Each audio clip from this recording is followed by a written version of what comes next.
Ok, bom dia, já estamos retornando, esperamos que cada um tenha descansado um pouco, não é? Que cada um tenha feito aquele lanche reforçado, considerando o avançar da hora, nós vamos aí até meio-dia e pouco. Na verdade, eu fico muito feliz sabendo que o pessoal de Marcos Parente, né, professores tanto da rede municipal quanto estadual, participam desse momento formativo. Essa, na verdade, é aquela relação de complementariedade que existe entre rede municipal e rede estadual, também nos momentos formativos. E nós vamos estar discutindo um tema que não se esgota por si só. Isso que faremos agora é apenas um pontapé inicial nesse processo de debate e discussão, uma vez que ele há de perdurar por todo o ano, uma vez que esse ano é um ano de formação. Nós vamos estar discutindo aqui sobre as competências gerais da BNCC.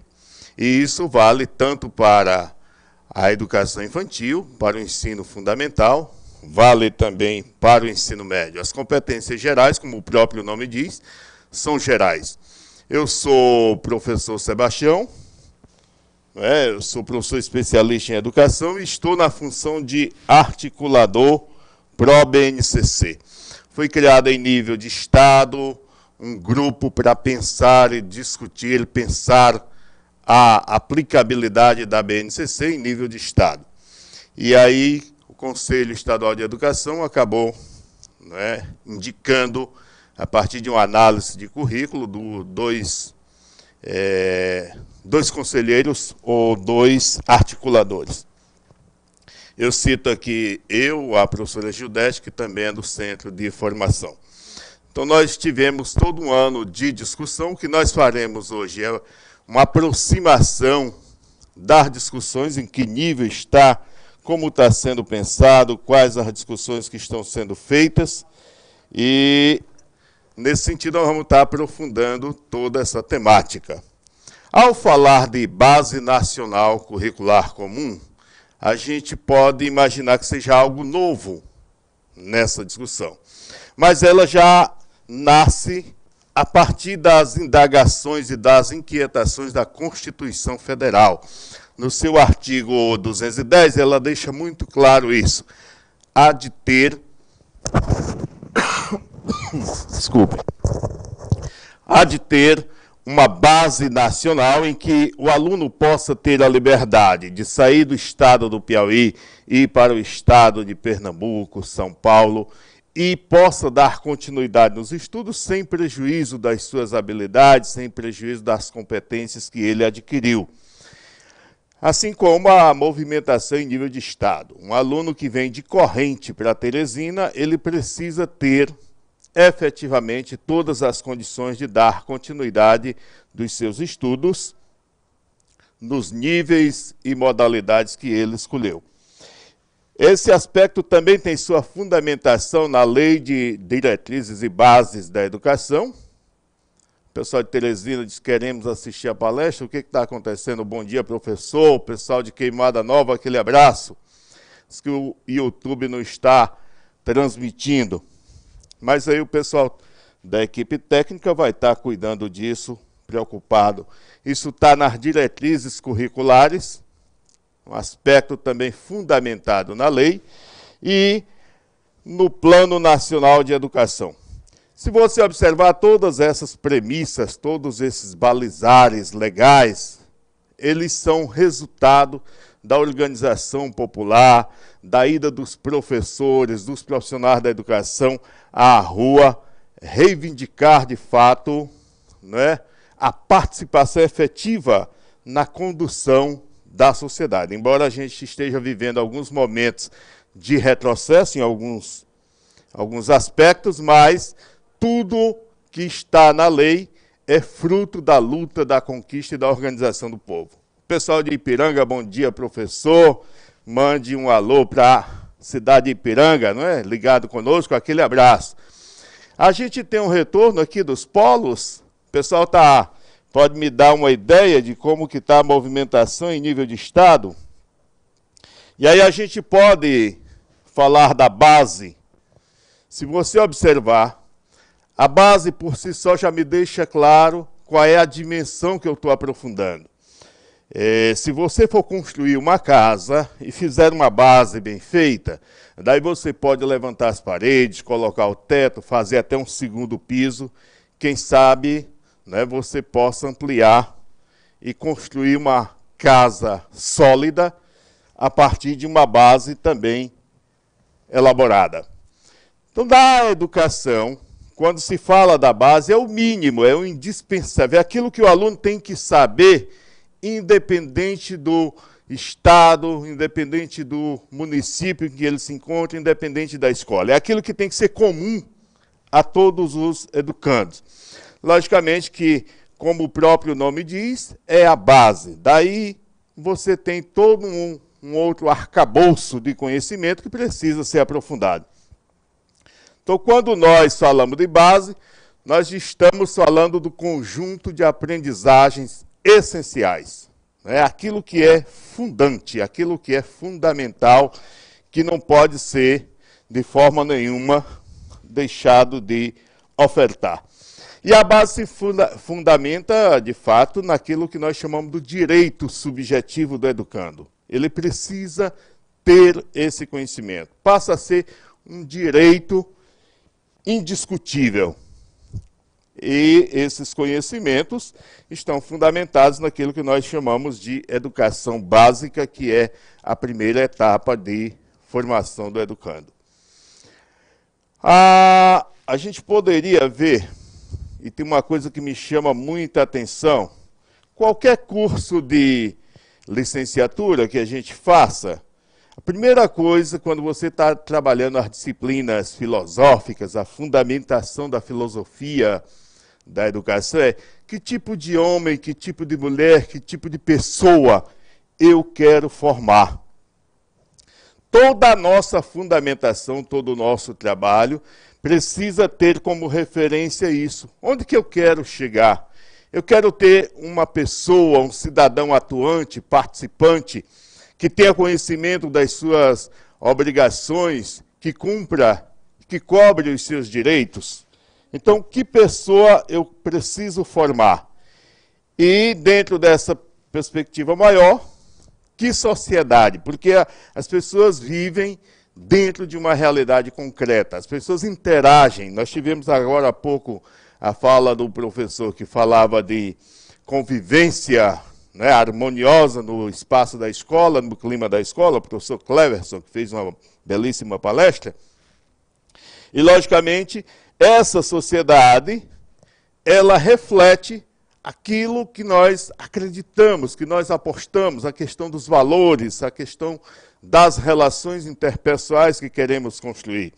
Se a gente quer uma sociedade que seja harmoniosa, que seja solidária, que a gente possa acreditar numa forma de interrelacionamento diferente, então toda a nossa formação vai estar tendo como referencial esses dois aspectos. Um é que tipo de pessoa eu quero formar e um outro aspecto é para que sociedade? De que forma eu penso a sociedade? O pessoal de Colônia do Piauí também mandando aquele abraço, bom dia. Isso aqui está aparecendo um correspondente do interior, né? Daqui a pouco a gente faz um pouco as mensagens. Eu queria que as pessoas pudessem estar interagindo e discutindo em cima da temática. A base é compromisso com a educação integral. E as pessoas, às vezes, confundem educação integral com educação em tempo integral. Eu posso ter uma educação integral em tempo parcial. Isso é muito comum. Na verdade, a educação integral fala da formação do ser humano na sua totalidade, a concepção de homem holístico, de pessoa holística, né, de ser humano global. E aí, a formação integral tem como perspectiva maior a formação de uma sociedade justa, ética, democrática, responsável, inclusiva, sustentável e solidária. E aí eu não posso deixar de dar uma alfinetada numa fala do nosso, eu digo nosso porque foi o presidente eleito, foi o secretário de Educação eleito, não é, nomeado pelo presidente eleito. Mas quando ele diz que, por exemplo, a formação superior é para formar uma elite, eu acredito que 180 milhões de brasileiros jamais serão elites. Nesse sentido, ele está pensando numa educação excludente, numa educação que deixa de fora boa parcela da sociedade. Quando a gente acredita numa sociedade inclusiva, todos têm a oportunidade, todos têm a possibilidade de participação. Queremos formar conservadores, como proceder? Né? É muito grave Batalha fazendo essa pergunta e a gente interage dizendo: os elementos com os quais eu faço ou interfiro na formação desse educando vai me dizer que tipo de educando eu estou preparando. Dificilmente eu chegarei a resultados diferentes desenvolvendo as mesmas práticas. Se eu quero resultados diferentes, eu preciso fazer ou desenvolver práticas diferentes. No sentido de que a gente, né, acaba sendo exemplo. Todos nós, professores, educadores, como queiram ser chamados, somos exemplos no espaço da nossa sala de aula, no espaço da nossa escola. Os alunos se espelham muito mais pelas nossas ações, pelas nossas atitudes. Não adianta eu ficar dizendo seja ético, seja justo, se na minha prática, no meu cotidiano, né, eu acabo desenvolvendo práticas que contrariam o meu discurso. A formação integral, a gente poderia ver resumidamente nesse gráfico, que fala da formação do corpo, formação física de fato, a formação social, que se dá na interação entre os indivíduos, entre as pessoas. A gente só se torna gente na comunidade de gente. Então, assim, todas as influências que eu recebo ao longo da minha trajetória de vida, elas dizem que tipo de pessoa eu sou, potencialmente.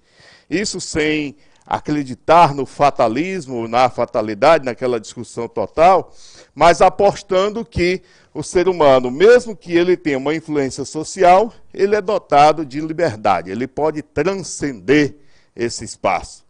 Então, a transcendência humana me possibilita superar toda uma realidade factual e, de certa forma, construir uma nova realidade. Um outro aspecto é o aspecto cultural, faz parte do nosso cotidiano, as manifestações, as rezas, as excelências que tem no interior, as procissões para chover, em alguns lugares procissão até para acabar com a chuva, porque tudo isso são manifestações culturais e precisam ser valorizadas. Às vezes passa a ser objeto até de desuso ou descaso, e o que a nossa escola precisa resgatar este aspecto, né, primordial, que é da cultura popular. O aspecto emocional, como que eu me vejo, como que eu me relaciono, como que se dá essa relação interpessoal e esse vínculo social que eu exerço. E a gente precisa desenvolver também o aspecto intelectual. Né, alguém está falando aqui, o pessoal de Batalha diz que o ministro fala da elite intelectual. A fala dele se refere a isso. Mas todas as vezes que eu adquiro um conhecimento novo, que eu assimilo, que eu trago este conhecimento incorporado ao meu cotidiano, eu estou potencializando o meu aspecto intelectual. Pessoal de cabeceira mandando aquele alô, e a gente vai daqui continuando. Todas as discussões que a gente possa ter, seja na educação infantil, no ensino fundamental ou no ensino médio, está fundamentado naquilo que nós chamamos de competências, habilidades, conhecimentos, atitudes e valores. Tudo isso foi um pouco a síntese que o professor Cleverson fez anteriormente, que a gente vai poder está dando maior profundidade. Mas o que muda, na verdade, é o nível de aprofundamento em cada modalidade de ensino. Todas essas competências do saber e do saber fazer estão contempladas num desses aspectos. Tudo que nós formos estudar, discutir, seja a história do Brasil, história geral, química, física, biologia, isso está dentro de um desses 4 referenciais. Ou ele é conhecimento, ou ele é habilidade, ou atitude, valor, ou qualquer um desses. Ou às vezes a mesma competência contempla 2 ou mais habilidades ou conhecimentos. Aqui, deixe-me ver aqui, quando se fala da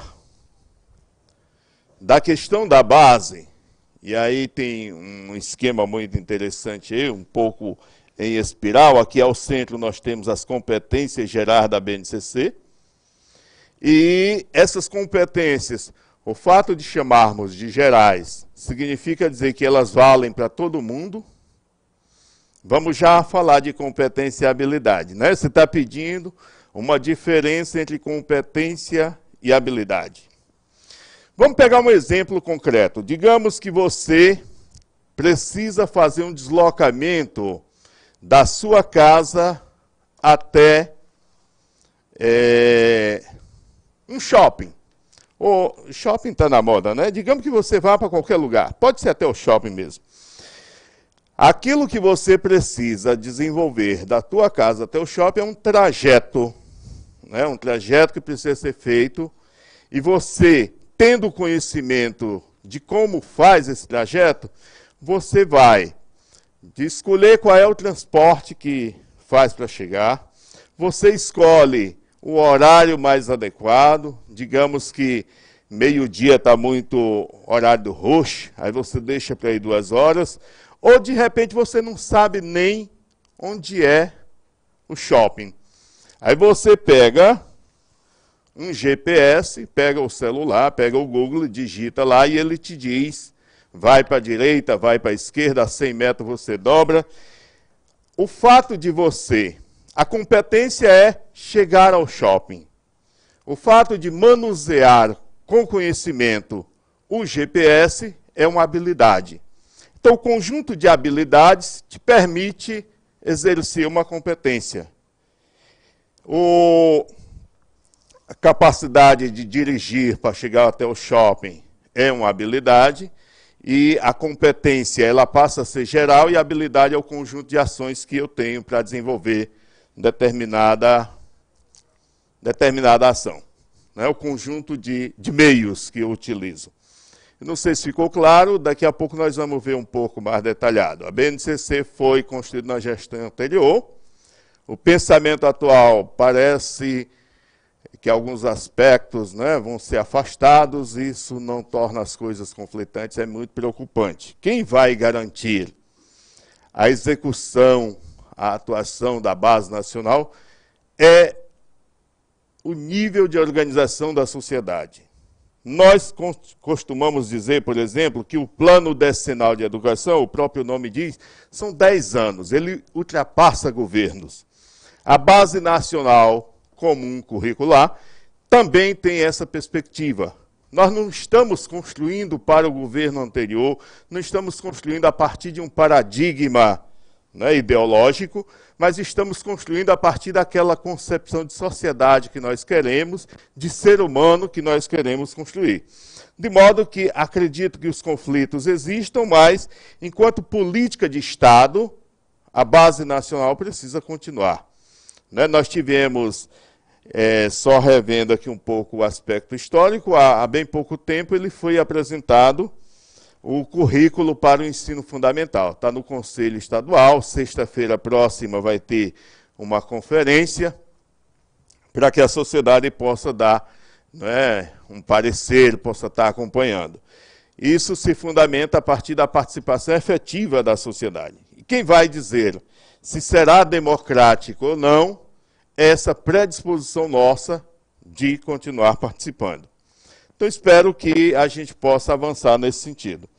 Eu não queria entrar neste mérito efetivamente político, uma vez que a discussão é muito mais complexa.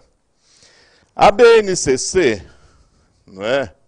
Ela traz para nós 10 competências, né, gerais. Eu estava falando há pouco que a competência geral tanto vale para a educação infantil, para o ensino fundamental e médio, e essa competência geral que vai mudando ao longo da caminhada acadêmica do educando é o nível de complexidade. Mas lá na educação infantil você já pode trabalhar, por exemplo, a questão do conhecimento, de forma muito elementar ainda, muito rudimentar. Você pode estar trabalhando o pensamento crítico, científico e criativo. Você pode trabalhar o repertório cultural a partir das pequenas histórias, né? História, conto de fada e tantos outros que permitem uma interpretação, permitem uma avaliação. Um outro aspecto, uma outra competência é a competência da comunicação. Nós vamos ver daqui a pouco detalhadamente cada uma delas. A competência 5 seria a cultura digital. Nós não podemos, e aí há pouco a gente viu alguns questionamentos, proibir ou não proibir o uso do celular em sala de aula. Seria uma loucura. É como se a gente estivesse num tempo não coerente. É como se nós estivéssemos vivendo uma época distante da qual o educando vive. Porque o grande desafio é inserir a mídia cultural, inserir o celular, o tablet, né, no processo educativo. Nunca negá-lo. Na verdade, você pode até, um caso concreto, você pode utilizar até para uma chamada virtual.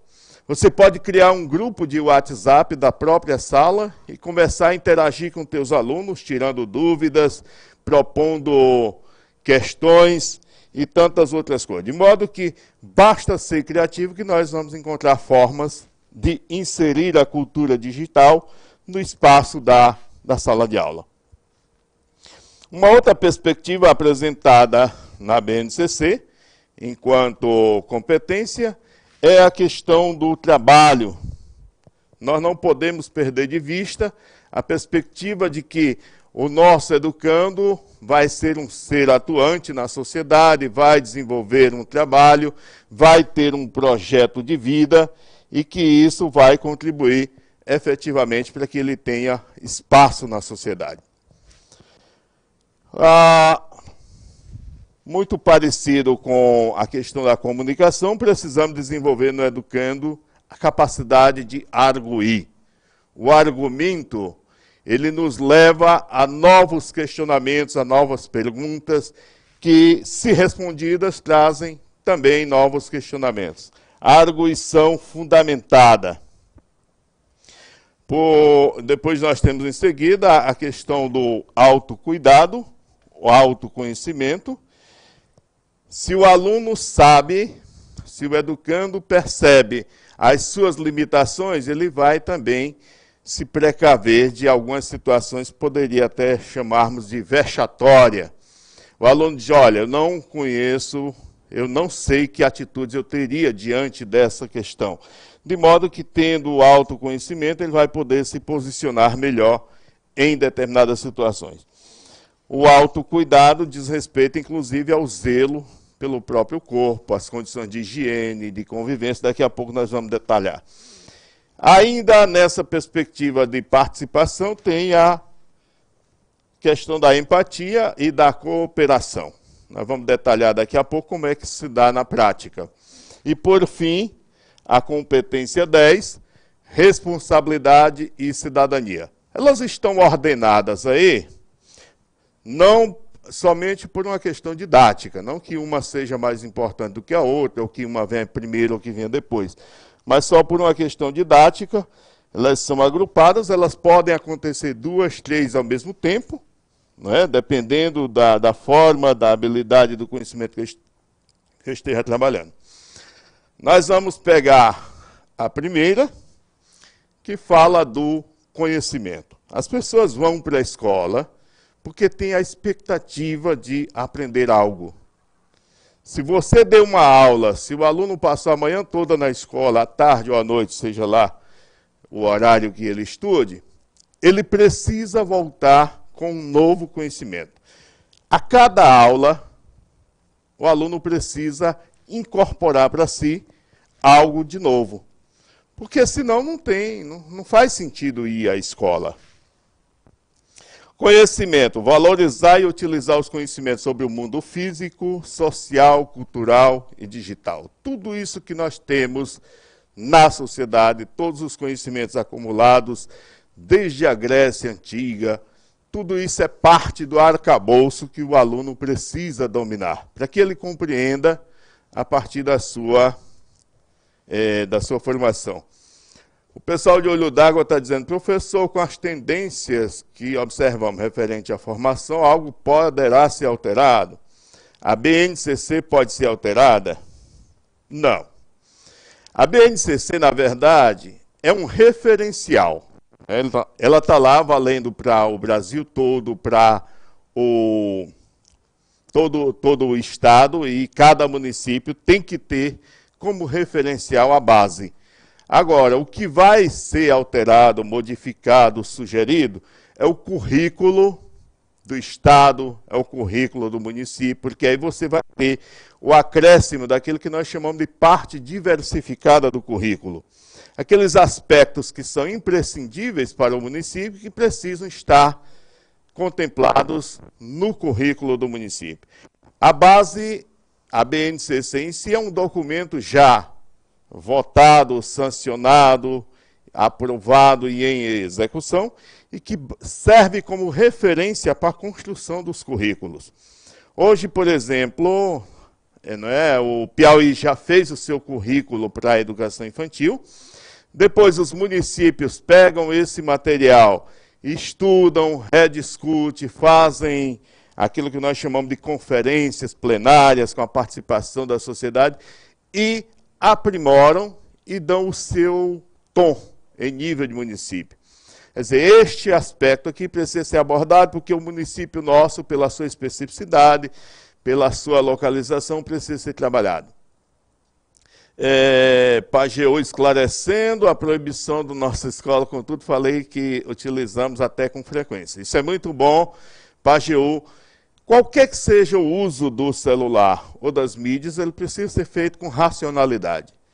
É preciso ter um planejamento, a racionalidade do uso. Eu acho que é isso que nós estamos defendendo. Viu? Um abraço aí para Pajeú, logo depois ali de Canto do Buriti, tive lá um tempo desse. O conhecimento ele se dá para que o aluno, para que o educando entenda, compreenda a realidade e continue aprendendo e, acima de tudo, colabore com a sociedade. Quanto mais conhecimentos eu adquiro, melhor a minha possibilidade de intervenção nessa sociedade. Se você observar, aqui ao lado, nós temos a competência, nós temos as dimensões dessa competência e subdimensões. Didaticamente, isso está lá na BNCC, bem organizado, bem pensado. Na competência do conhecimento, eu tenho toda essa necessidade de valorizar e utilizar os conhecimentos, para utilizar, para compreender, para investir e até retornar com conhecimento renovado para a sociedade. Nessa dimensão, a dimensão se dá em aprendizagem e conhecimento. Gradativamente o aluno precisa ir construindo estratégias até de como aprender, né? Tem pessoas que conseguem aprender com o rádio ligado, tem pessoas que têm que ser silêncio absoluto, tem outras pessoas que só conseguem se ler em voz alta, e tem pessoas que só conseguem de diversas outras formas e modalidades.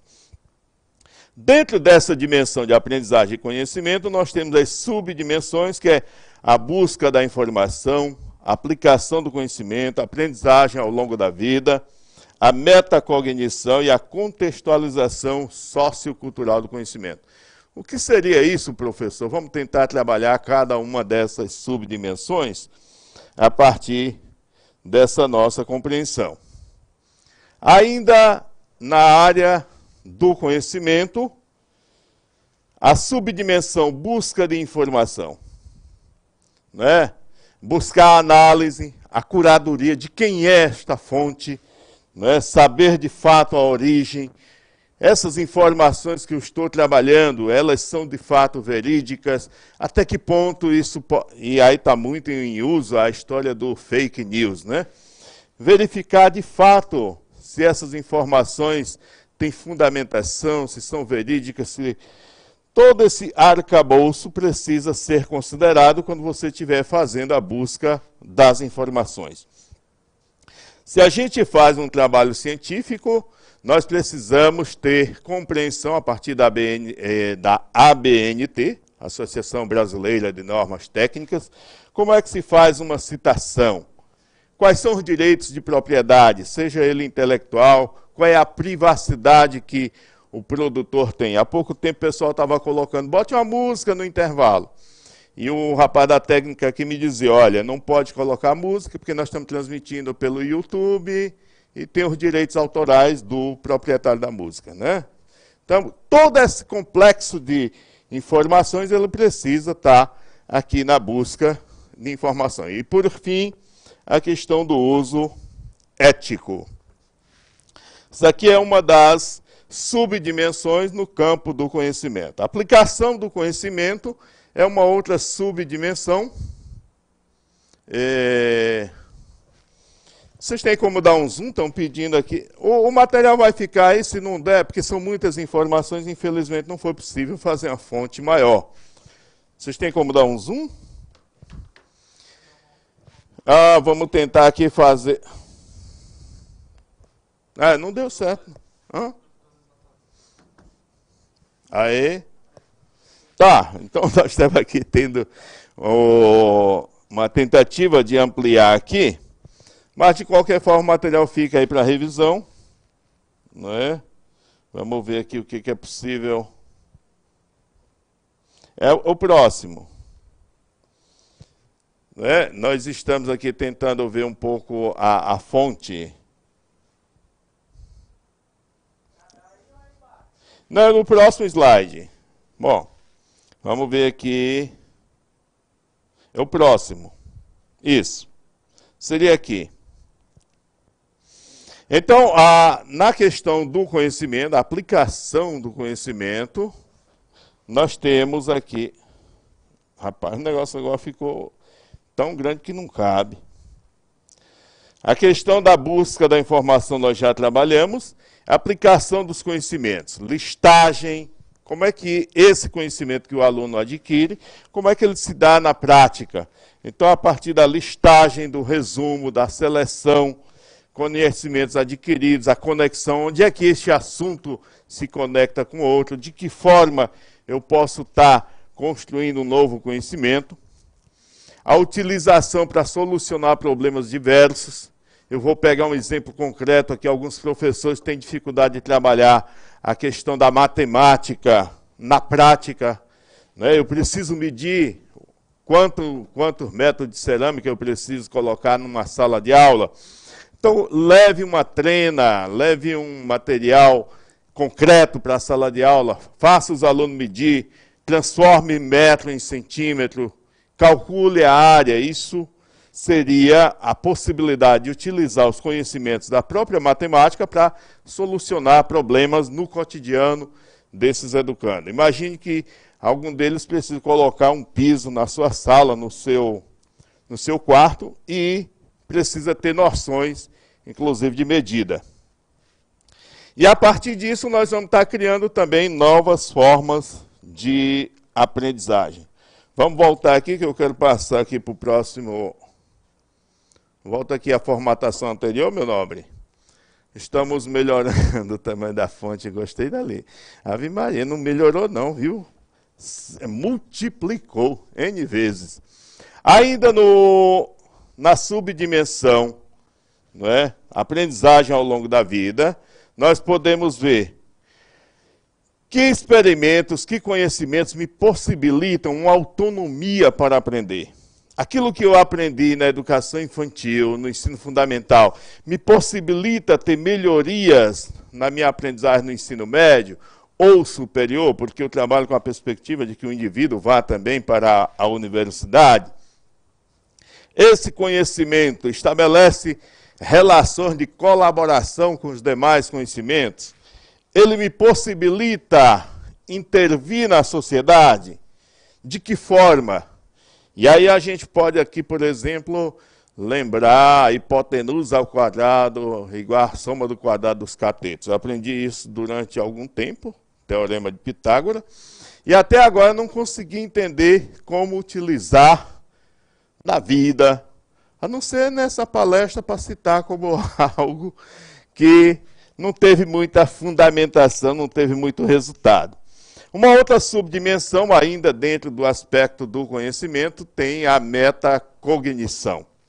A metacognição é ir além do aprendizado, além da assimilação do conteúdo, que é a consciência sobre o que, como e por que se aprender. A gente não precisa estar só assimilando passivamente os conhecimentos. A gente precisa compreender qual a razão deste aprendizado. Em que eu posso, qual seria a aplicabilidade desse novo conhecimento? Por que aprender? Ainda dentro dessa perspectiva, nós temos a definição das necessidades, seja metas, estratégias, quais são as ferramentas de aprendizagem mais adequadas, e, por fim, a avaliação do que se aprende. Tudo isso está dentro daquilo que nós chamamos competência do conhecimento, e como subdimensão nós temos esses aspectos. Por fim, a última subdimensão do conhecimento seria a contextualização sociocultural dos conhecimentos. Não tem coisa pior do que você estar numa roda de amigos, seja do trabalho, seja amigos mesmo da mesa de conversa, não é? E você não ter nada a acrescentar sobre aquilo que está sendo discutido. Você passa a ser ignorado até naquele espaço. Então, a discussão de ideias, o compartilhamento, a construção coletiva, isso nos engrandece enquanto ser humano e isso possibilita a ampliação do nosso conhecimento. A compreensão e respeito aos valores. Outro dia tinha alguém dizendo assim, olha, eu sou contra o casamento gay. Eu disse, você só pode ser contra se algum gay estiver lhe pedindo em casamento. Se não, é um problema que você tem que aceitar como normal, tem que aceitar como natural. De modo que eu não queria entrar nessas discussões, não é? Mas, assim, a gente precisa ter a compreensão de que todos são aceitos, inclusive eu. Né? Se a gente compreende de que o espaço do outro é o espaço do outro, a gente vai poder conviver respeitosamente com todas as crenças, com todos os valores, com todo o contexto social que se apresenta. De modo que isso também é parte do conhecimento. Teclado com problema, Zé de Freitas pedindo alguma coisa e tal. A parte relativa ao tempo integral está sendo transmitida no canal 5. Isso aqui o canal 4, aqui nós estamos trabalhando o tempo parcial, vendo um pouco a questão das... A segunda competência que nós citamos naquele organograma é o pensamento crítico, científico e criativo. O que seria esse pensamento?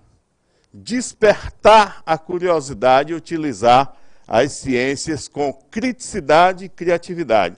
Teve um tempo em que tudo que era científico era verdade. O que a gente precisa compreender é que a verdade é filha do seu tempo. Aquilo que parecia verdade há 10, 20, 30 anos já foi refutado, já foi rediscutido, e uma nova teoria acabou por assumir. É profundamente lamentável que ainda tenha gente dessa nova gestão que pensa que a Terra é plana, né? Que a Terra é chata, e que daqui a pouco ele pode escorregar no abismo da Terra, né? Ele pode cair. Né? Já faz algum tempo de que descobrimos que a Terra é redonda. Então, exercitar a curiosidade intelectual, Qualquer pessoa que participou ainda na educação infantil, aquelas experiências com um ovo para ver a pressão atmosférica, a pressão do ar, não esqueceu nunca, porque o processo de experimentação, o processo de testagem, te possibilita aprender com mais profundidade, te marca no sentido da aprendizagem. O aluno precisa ser crítico a partir daquelas informações que ele recebe, não recebê-las de forma passiva, mas que ele tenha a compreensão de que esse aspecto precisa ser repensado. Para que esse pensamento científico, crítico e criativo? Para investigar todas as causas, elaborar, testar hipóteses, aquelas experiências que se faz em laboratório, ou seja, no campo, em qualquer lugar, tudo isso lhe permite investigar e testar hipóteses. Você tem um problema X para resolver, você faz a partir de uma interrogação, o que preciso resolver neste problema? Daí você lista uma série de possibilidades que nós chamamos de hipóteses. Nessa competência, nós temos a dimensão da criatividade e a dimensão do pensamento crítico e científico. Nessa dimensão da criatividade, nós temos subdimensões: exploração de ideias, conexão, criação, solução e execução. Isso está organizado didaticamente, depois vocês vão ter a oportunidade de ver. Esse material já foi produzido em nível nacional e a gente não quis alterar um pouco o layout em função da veracidade da fonte. Dentro da subdimensão, dentro da dimensão pensamento científico, nós temos a formulação de perguntas, interpretação de dados, lógica, desenvolvimento. Quem já fez um trabalho de pesquisa, seja monografia, seja trabalho de conclusão de curso, está sabendo exatamente como que essa coisa se dá. Esses aspectos, eles precisam ser trabalhados na questão, em todos os aspectos da formação. No ensino médio, inclusive, você já começa a inserir essas subdimensões para que você possa chegar ao ensino superior já com a fundamentação de como que se dá o trabalho científico. Exploração de ideias na subdimensão, pensando no pensamento, na questão da competência do pensamento científico, nós temos a questão da subdimensão exploração de ideias, que passa pela testagem, pela combinação, você modifica as ideias, atinge novos objetivos, resolve problemas. Todas as vezes que um aluno, pelo processo de síntese, de análise, ele é capaz de pegar aquela experiência que ele vivenciou e aplicar num outro contexto, isso lhe permite a solução de problemas, isso lhe permite novas combinações, novas ideias e assimilar e construir novos conhecimentos. Na subdimensão ainda, a gente precisa saber como é que se dá a conexão. Como é que essa ideia se relaciona com outra? Como é que a relação de causa e efeito se dá em função de condições novas ou modificadas a partir de diferentes caminhos? Como é que eu estou trabalhando essa perspectiva do ponto de vista científico? Ele permite também, como subdimensão, a criação de processos. A partir daquela dificuldade, daquele problema que foi solucionado, ele pode estar transferindo esse conhecimento para uma nova realidade e construindo novos paradigmas. Ainda com relação ao pensamento crítico e científico, o aluno, ao investigar, ao analisar, ele pode estar apresentando soluções, modificando, apresentando e criando inovação.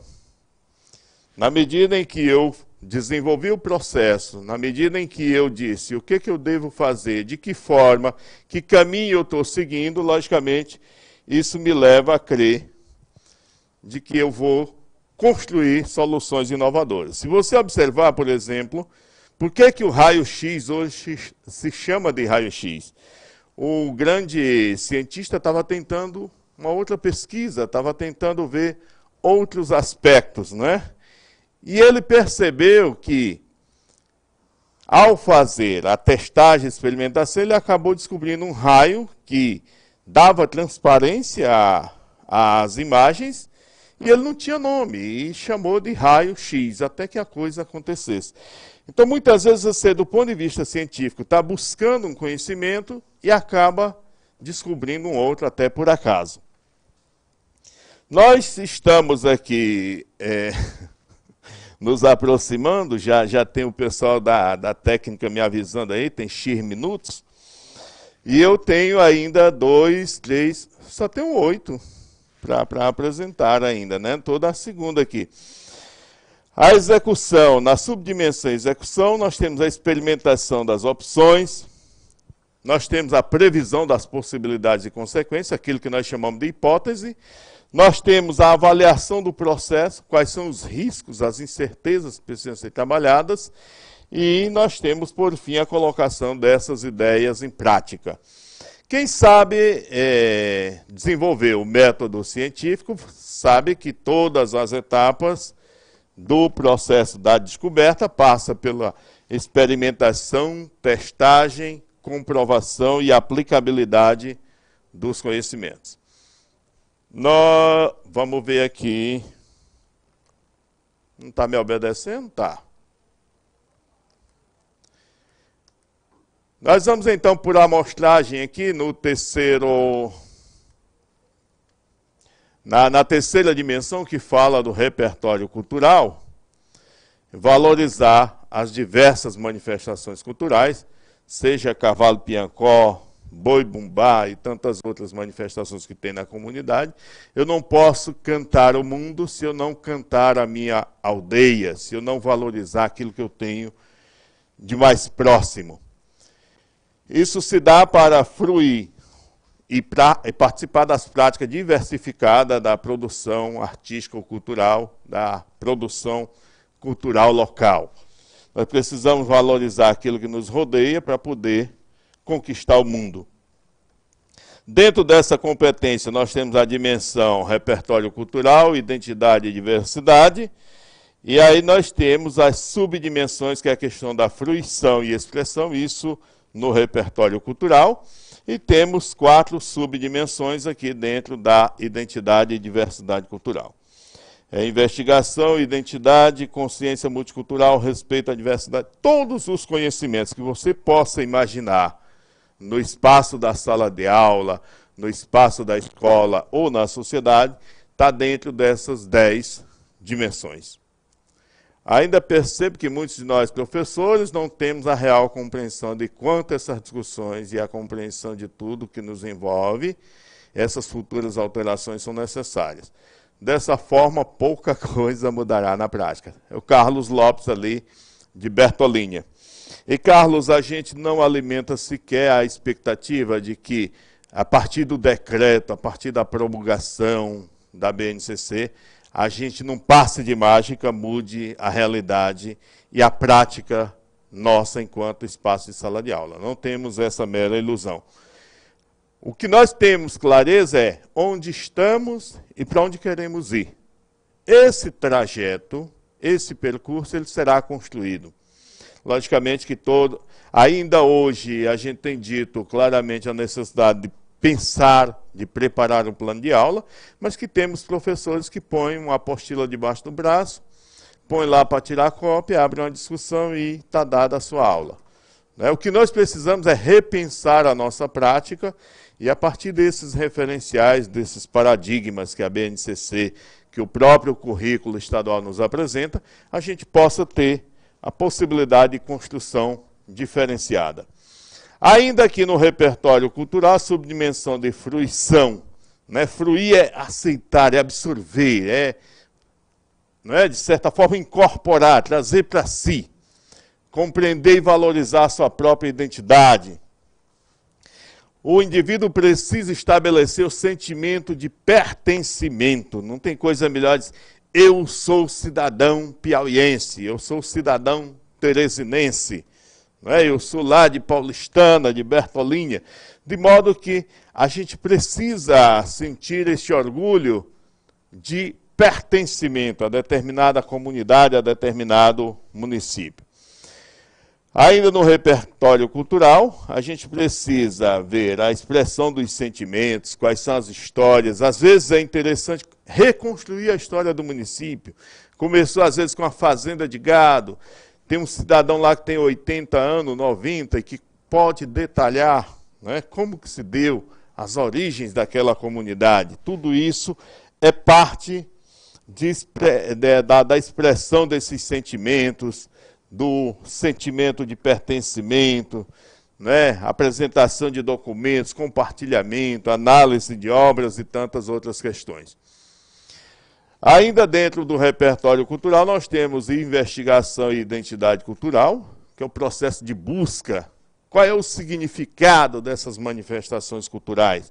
O que isso diz para mim, para a minha cultura? Nós temos aqui no Piauí uma comunidade que ainda hoje, né, preserva as origens quilombolas, né, aqui bem perto de Amarante. O pessoal ainda hoje tem preservado a sua identidade cultural.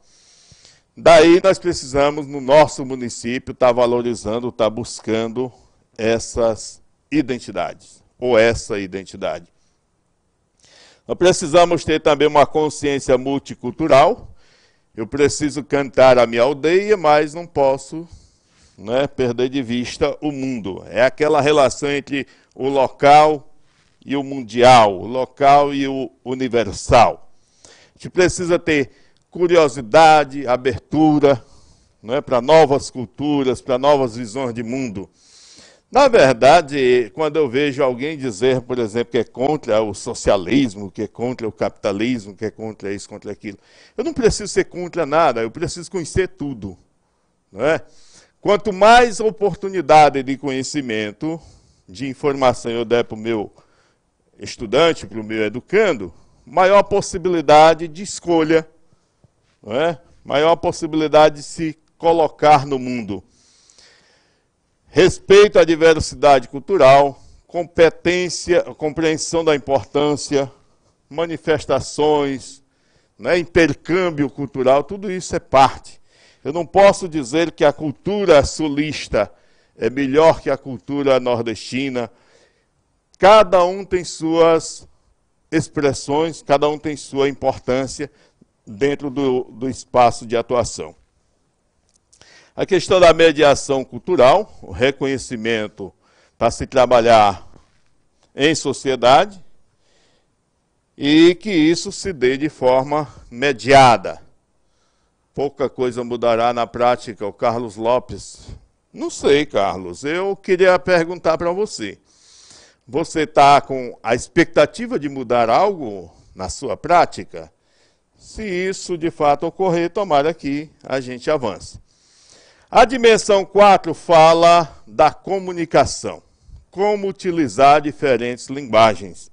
O ano passado nós tivemos, até no Enem, na abordagem de uma língua diferenciada, alguém questionando por que aquilo foi para o Enem, por que aquilo foi objeto de estudo, de questões apresentadas. Nós precisamos, acima de tudo, valorizar diversas manifestações. Existe uma diferença muito grande entre língua e fala. A língua ela é científica, é técnica, enquanto que a fala ela se dá no espaço social do indivíduo. Então, mesmo no Brasil, todos nós, tendo como língua oficial a língua portuguesa, todos nós temos uma diferenciação, temos uma diferença no sotaque, na abordagem de temas. Tem até o piauiês, que é um material que está aí para a gente poder estar aprofundando. Por que eu preciso utilizar diferentes linguagens? Para que eu possa partilhar informações, experiências, produzir e que isso leve a entendimento mútuo. Não existe nenhuma possibilidade de eu trabalhar as diversas linguagens se isso não me permitir comunicar, né? Não me permitir ser ouvido, ser entendido, compreender também o que o meu interlocutor está dizendo. Nós temos, dentro dessa perspectiva, a dimensão da comunicação, que se dá num processo de escuta, de expressão, discussão e multiletramento. Vamos ver o que é isso do ponto de vista mais prático. A gente, às vezes, chama de teimoso, né? Geralmente as pessoas são chamadas de teimosas aquelas que não aceitam a nossa opinião, né? Teimoso é sempre o outro. Até que ponto eu aprendi a escutar?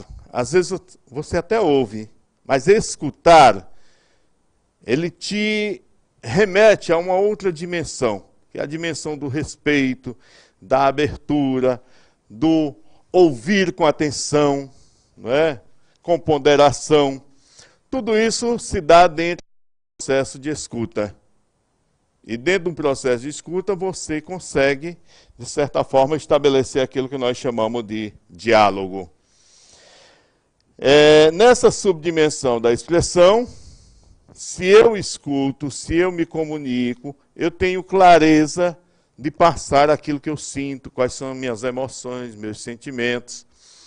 Como professor que trabalha em área Tali Bertolini, Sociologia, Filosofia e Arte, tudo que tem sido discutido aqui é conteúdo direto das minhas disciplinas. Fico muito feliz, professor.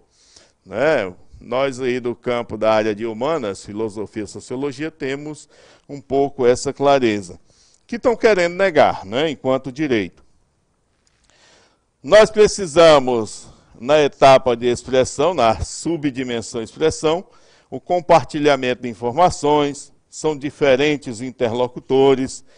A gente precisa dominar os aspectos do discurso, a retórica que está sendo utilizada, até que ponto isso garante a compreensão do nosso receptor. Vamos avançando aqui, já estamos nos aproximando aqui do final.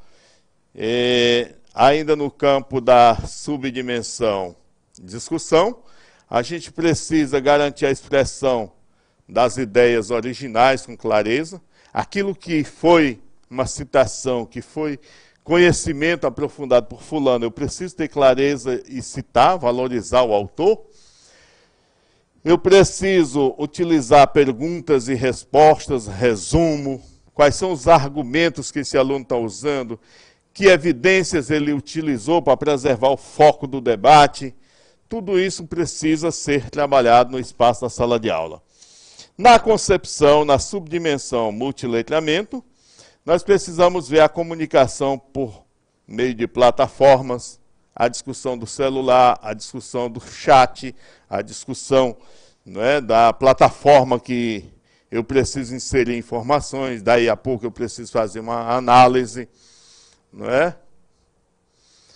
Alguém está me dizendo aqui, não é? Pessoal de Corrente, aquele abraço, 900 quilômetros de Teresina, está chegando bem o nosso sinal aí? Lembrando que a subdimensão, ou a competência apresentada no quadro azul, nos dá a compreensão da subdimensão, não é? Então o tempo está avançando e nós não veremos todos. Vamos ver então aqui como que a gente consegue sintetizar um pouco mais. Teve um rapaz aí que estava, até pelo argumento da beleza, ele passou mais tempo do que eu, não sei por que isso. Né? Abraço, Eva Carlos. A dimensão 5, a dimensão não, já estou, a gente precisa ter clareza do que nós estamos falando. Não é dimensão, a competência 5, que tem dimensão e subdimensão. Vamos avançar então, sem detalhar as subdimensões. Porque o pessoal está chiando, à tarde também tem informação, e o material vai ficar aí para vocês aprofundarem. Tá bom? Obrigado aí pela sugestão. A compreensão da cultura digital, utilizar, criar, né, de forma criativa, de forma crítica, significativa e ética, toda a tecnologia. Nós vimos recentemente aí numa competição até desenfreada, né, o uso de fake news, informações que manipulam, e de certa forma, tudo que faltou ali foi um pouco de ética naquele processo. Não quero entrar aqui no mérito de dizer que A tem razão, B tem razão. Mas todas as vezes que eu tiver que até replicar uma informação, eu preciso me dar conta se aquela informação, ela vai ao encontro daquilo que eu acredito, daquilo que eu aposto, ou se aquela informação vai contribuir para algum enriquecimento intelectual. É o pessoal de Barras ligado conosco, aquele abraço, não é? Diz que o som lá em São João do Piauí está instável, vamos ver aí o aspecto técnico. Então, nessa competência digital, nós temos a dimensão computação e programação, pensamento computacional, cultura e mundo digital. Esses aspectos são trabalhados dentro do domínio da utilização de ferramentas, dentro da produção de multimídia. Nossos alunos podem ser incentivados até a criar software, né? Programas computacionais. Nós estamos com a inovação aí no ensino médio, algumas escolas estão fazendo muita coisa boa do ponto de vista da robótica, né? A inserção da robótica que está dentro da computação e programação, está dentro do mundo digital. A gente precisa dominar a linguagem de programação, o domínio de fórmulas ou algoritmos, né? A gente precisa visualizar os dados, ter uma compreensão do mundo digital e, acima de tudo, não perder de vista o uso ético das informações. Aqui o que nós temos é detalhamento da competência 5, e aí a gente chega rapidamente aqui na competência 6, trabalho e projeto de vida. Vamos ver como é possível avançar. Com relação ao trabalho, a gente precisa valorizar e apropriar-se dos conhecimentos e experiências.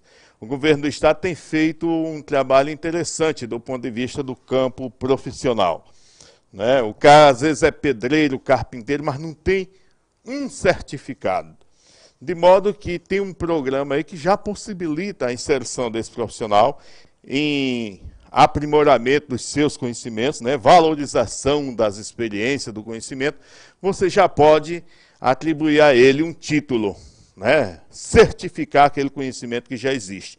Então isso passa necessariamente pela perspectiva do trabalho e pela perspectiva também do projeto de vida. A gente precisa entender o mundo do trabalho, fazer escolhas alinhadas à cidadania, ter uma perspectiva de construir um projeto de vida e que ele possa lhe oferir autonomia, criticidade, responsabilidade. Esse é o grande desafio. Os nossos alunos, nossos educandos, estão na nossa escola, na sala de aula, para que ele possa também ter essa perspectiva de trabalho e inserção, né, na perspectiva do projeto de vida. Nós temos aqui as subdimensões, que a gente poderia estar trabalhando um pouco. Como é que se dá a determinação? Você só tem projeto de vida se você tiver vontade, desejo de fazer algo. Isso requer esforço, autoeficácia, perseverança, autoavaliação. Se a gente tivesse tempo, íamos trabalhar detalhadamente cada um desses, mas a gente pode deixar o material aí. Na subdimensão ou na dimensão do trabalho, compreensão sobre o mundo do trabalho e preparação para isso. Outro dia eu vi um documentário que me diz que daqui a 20 anos diversas profissões vão deixar de existir. E a gente sabe que essa mutação é constante. Aquilo que... Você imagina aquele indivíduo que digitava lá no tacógrafo, não, aquele... Né? Aquele indivíduo que... Não, o datilógrafo, graças a Deus, evoluiu para o digitador, né? Mas tinha um sujeito que era mecanógrafo, que rodava lá no mimeógrafo. Talvez ainda tenha a escola que tenha a mecanografia. Mas eu queria me referir ao telégrafo, não é? O cérebro me furtou essa informação. Já imaginou você mandar mensagem por códigos, não é? Essa profissão se acabou faz tempo. Hoje, não é? quem está sendo demitido aí é o pessoal do Correio, porque o e-mail chega com muito mais velocidade. Ainda no campo do trabalho, nós vimos aqui a questão, aqui é o detalhamento das subdimensões, determinação e esforço, como é que se dá a autoeficácia, a perseverança, não é? E, por fim, aqui nós temos a argumentação, que é uma dimensão, uma competência que dá ainda daquelas 10 competências que falamos no início da exposição.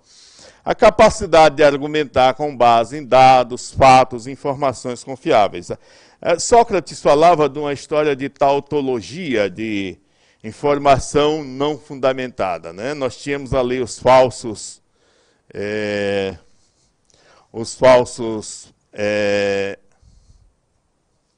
filósofos, que às vezes arguíam de forma equivocada, e Sócrates, a partir da pergunta, da interpelação, ia desconstruindo os conhecimentos dele. Então, o nosso aluno precisa ter a capacidade de argumentar, mas argumentar com base em fatos reais, em fatos concretos, informações fundamentais. Dá licença. Bom, de modo que, para que é essa capacidade de argumentação? Para que ele possa formular, sugerir, negociar, propor novas ideias, discutir pontos de vista divergentes ou ponto de vista comum, com base em tudo quanto é direito humano, a questão ética, socioambiental, a questão do consumo responsável, não é?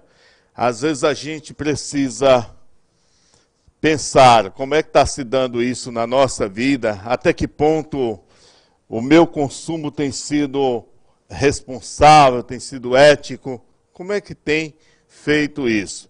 Daí, com base nas informações, nos fatos reais, nas informações confiáveis, eu tenho a possibilidade e a capacidade de arguir, né, de argumentar. Aqui nós trabalhamos duas dimensões, a dimensão da argumentação e da consciência global. E em cima dessas dimensões nós temos as subdimensões, que é a afirmação argumentativa, a capacidade de pegar elementos, dados, fatos, informações, para que eu possa fundamentar aquilo que eu estou dizendo. A perspectiva da inferência, as informações que eu tenho me levam a pensar o quê? A definir o quê? Em função disso, isso me leva a ter um ponto de vista que não necessariamente é a verdade, mas a inferência em cima daquele ponto. Outro aspecto são os confrontos entre o ponto de vista diferenciado, a perspectiva, qual é a visão de mundo que eu tenho. Este mundo que eu penso, cabe todo mundo, cabe o negro, cabe o índio, cabe, não é, as pessoas que têm opções diferenciadas das que eu faço, de modo que, tendo essa consciência global, eu vou ter muito mais capacidade de argumentação. Aí nós vamos aqui para 8, que é autoconhecimento e autocuidado. Estamos faltando aqui só 2 dimensões para a gente concluir. Eu vou deixar, inclusive, a informação, se alguém quiser aprofundar um pouco mais, eu vou deixar o site onde se busca, onde se aprofunda. Na perspectiva do autoconhecimento, o vermelho no vermelho ficou quase invisível, né? Conhecer-se, compreender na diversidade humana e apreciar-se. Eu acho assim a tônica dessa discussão. A pessoa que eu tenho que mais gostar neste mundo sou eu, né? Eu venho para cá de manhã, eu vou para o trabalho, eu vou para casa e eu estou comigo o tempo todo. De modo que eu não posso deixar de apreciar-me, de gostar. Eu só posso gostar do outro se eu, em primeiro momento, tiver como referencial o amor próprio. Para que esse autoconhecimento? Para cuidar da sua saúde física, da saúde emocional, reconhecendo suas limitações, conhecendo os outros, né? Para lidar com a autocrítica e com a capacidade de enfrentamento de situações que até me contrariam, que são adversas. Semana passada a gente foi surpreendido com 2 policiais que acabaram por se agredir no trânsito. É uma situação banal. Alguém invade a preferencial, alguém dá uma trincada no outro, aquilo que poderia ser resolvido com diálogo, né, às vezes, por falta do autoconhecimento, por falta do autocuidado, da autocrítica, alguém se lança ao desafio. E aí eu fico me perguntando, né, que reflexões se faz a partir desse fato concreto, né, a partir de um conflito de trânsito. Se 2 policiais que têm toda uma formação, que precisa ter o autocontrole, né, estão aí com uma arma na mão e acabam por... Ali era para ver quem matava quem primeiro, era um pouco mais ou menos isso. Dentro dessa perspectiva do autoconhecimento e autocuidado, nessa dimensão, nós temos a subdimensão da autoconsciência, do amor próprio. Eu acredito de fato de que eu sou capaz, até que ponto as minhas potencialidades, a minha habilidade me permite desenvolver esta ação. Qual é o equilíbrio emocional que eu tenho? Né? Geralmente, quando a gente vai fazer uma palestra, começa um frio na barriga e depois toma conta do corpo todo, não é?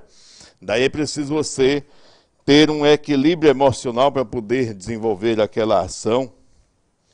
Como é que está a minha saúde? Quais são os cuidados que eu tenho? Qual é a minha rotina de ida ao médico para satisfazer, não é? Para ver como é que está o check-up, essa coisa toda, que está na perspectiva do autocuidado.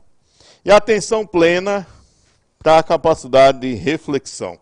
Né? Pensar a ação, refletir é pensar antes. É, de certa forma, avançando aqui, nós temos a dimensão, a competência 9, empatia e cooperação. Tudo isso são conhecimentos, são habilidades, são competências que precisam ser desenvolvidas no espaço da sala de aula. Exercitar a empatia, o diálogo, a resolução de conflitos e a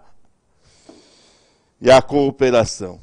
Isso tem sido um karma na vida das pessoas. Eu dizia há pouco, geralmente o culpado, geralmente o teimoso é o outro. Se a gente fizer uma reflexão, até que ponto eu tenho contribuído para que esse conflito exista? Quais são as atitudes que eu tenho desenvolvido? O professor falava há pouco do clima, né, de empatia na escola, do clima gostoso, do clima agradável. Até que ponto eu, enquanto ser humano, tenho contribuído para que esse clima seja de fato de cooperação, de resolução de conflito? E aí, tudo isso para fazer respeitar-se, promover o respeito mútuo, né, o respeito aos direitos fundamentais dos seres humanos, a valorização, sem nenhum tipo de preconceito. Eu tinha dito, continuo repetindo, todos nós temos o nosso espaço e precisamos ser respeitados como pessoa, como ser humano e como profissionais. Dentro dessa dimensão, dessa competência, nós temos a dimensão da empatia e do diálogo, que são trabalhados a partir desse novo bloco. Você vai ter a valorização, a alteridade, que é o reconhecimento do outro. Você vai ter o diálogo e convivência, e por fim, a dimensão, ou por fim, a competência 10, que é responsabilidade e cidadania. Se a gente conseguir trabalhar essas 10 competências no espaço da sala de aula, e conviver, demonstrar, agir, né, com autonomia, com responsabilidade. O professor falava há pouco de resiliência, uma palavra que está em